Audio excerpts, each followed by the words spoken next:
কেন্দ্রীয় কমিটির পক্ষ থেকে আজকে স্বাধীনতার ঘোষক শহীদ রাষ্ট্রপতি জিয়াউর রহমান বীর উত্তমের মাজার জিয়ারত, পুষ্পস্তবক অর্পণ এবং ফাতিহা পাঠ করেছে ফেবের কেন্দ্রীয় আহ্বায়ক কমিটির আহ্বায়ক সদস্য সচিবের নেতৃত্বে বাংলাদেশে প্রায় হাজার হাজার ফার্মাসিস্ট দেশের বিভিন্ন প্রত্যন্ত অঞ্চলে, হসপিটালে, স্বাস্থ্য স্থাপনায় এবং অনেক ফার্মাসিতে তারা কর্মরত আছে।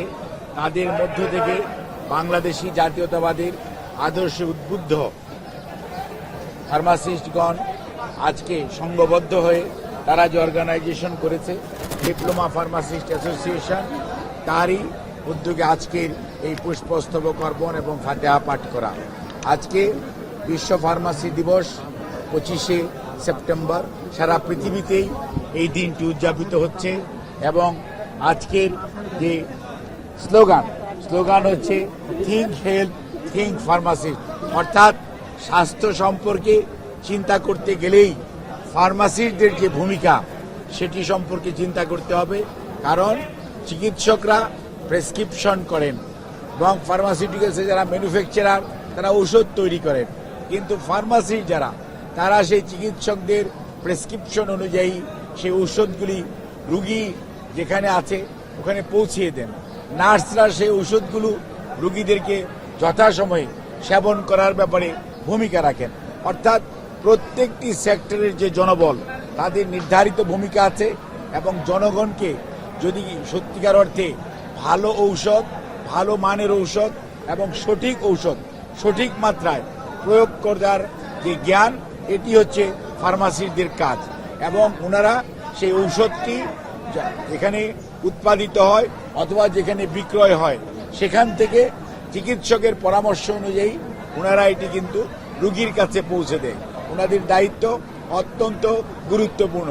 বাংলাদেশের প্রতিটি হসপিটালে, প্রতিটি স্বাস্থ্য স্থাপনায়, সরকারি বেসরকারি প্রত্যেক জায়গায় ফার্মাসিস্টদের গুরুত্বপূর্ণ ভূমিকা রয়েছে।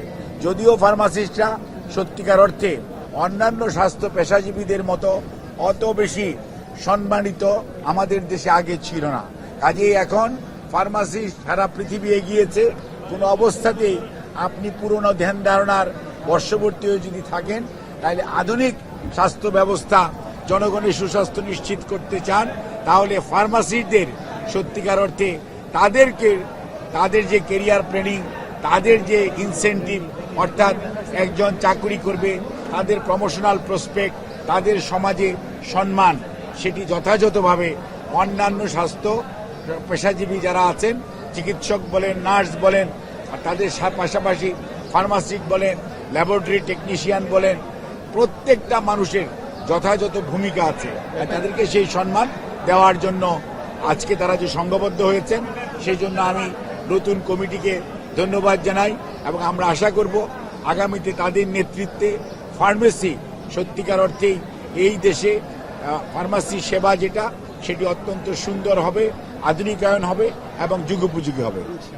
নির্বাচন তো ফেব্রুয়ারিতে, অন্যান্য রাজনৈতিক দল যেখানে তাদের নির্বাচনী প্রস্তুতি শুরু করেছে, বিএনপি হলো বড় রাজনৈতিক দল, বলা হয় সবসময় নির্বাচনমুখী দল, তবুও মনোনয়নের বিষয়ে গতকালকে আপনার হাইকোর্ট বৈঠক হয়েছে, মনোনয়নের বিষয়ে কোনো ধরনের আলাপ আলোচনা হয়েছে কিনা, কবে নাগাদ দেওয়া শুরু হবে? বা ধন্যবাদ আপনাকে। বাংলাদেশ জাতীয়তাবাদী দল এদেশের বৃহত্তম গণতান্ত্রিক রাজনৈতিক দল এবং বাংলাদেশ জাতীয়তাবাদী দল জনগণের অধিকার আদায়ের জন্য আমাদের ভারপ্রাপ্ত চেয়ারম্যান জনাব তারেক রহমানের নেতৃত্বে গত আপনার 7টি বৎসর যাবৎ ম্যাডাম যে সময় থেকে আপনার কারান্তরীণ হয়েছেন, তারপর থেকে ভারপ্রাপ্ত চেয়ারম্যান জনাব তারেক রহমানের নেতৃত্বে সারা দেশের মানুষের নিয়ে বিএনপিও ফ্যাসিস্ট সরানোর এবং ফ্যাসিস্টদের বিরুদ্ধে আন্দোলনের যে গণতন্ত্র পুনরুদ্ধারের যে আন্দোলন, সেটা নেতৃত্ব দিয়েছেন জনাব তারেক রহমান। এবং আমরা বাংলাদেশ জাতীয়তাবাদী দল এ ব্যাপারে অত্যন্ত সচেতন।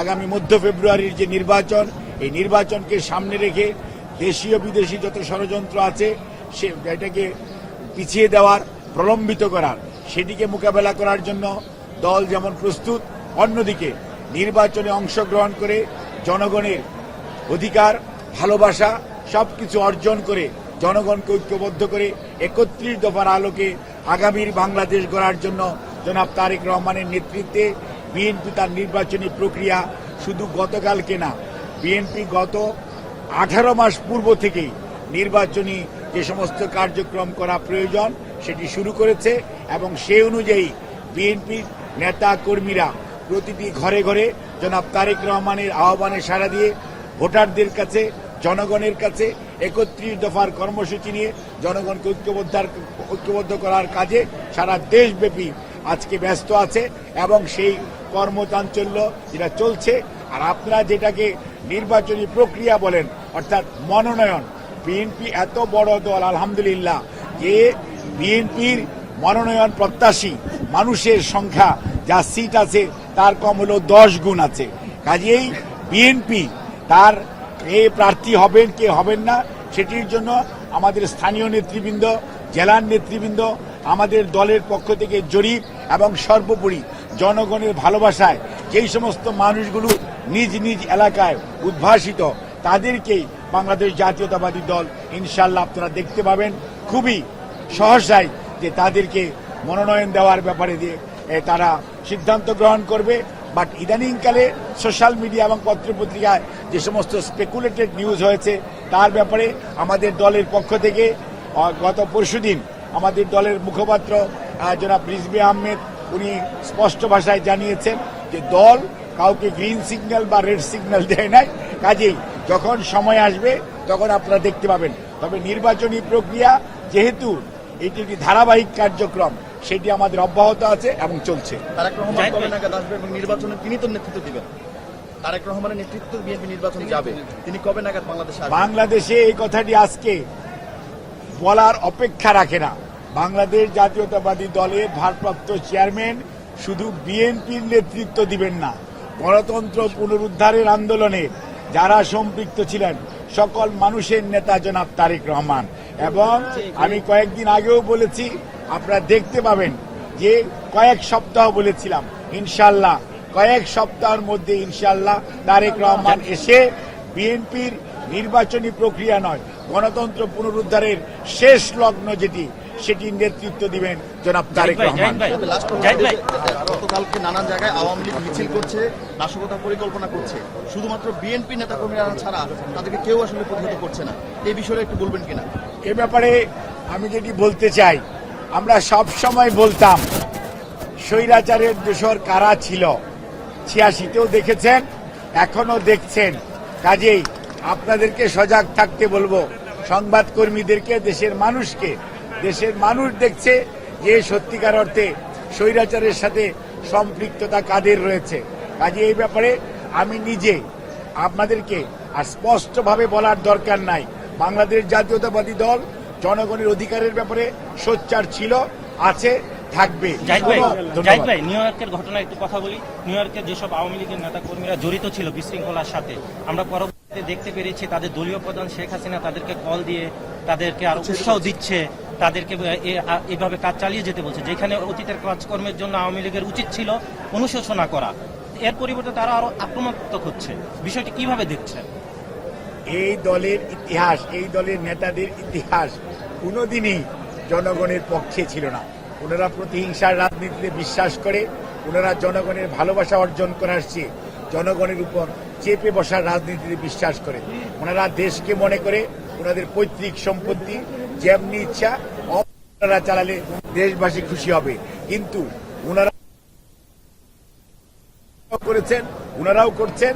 তবে একটি জিনিস মনে রাখতে হবে, শেষ বিচারের মালিক আল্লাহ রাব্বুল আলামিন, দেশের মধ্যে জনগণ। আসেন মাঠে, জনগণ আপনাদেরকে সত্যিকারতে কিভাবে প্রতিহত করতে হয়, প্রত্যাখ্যান করতে হয় জনগণ জানে। আপনাদের সবাইকে ধন্যবাদ।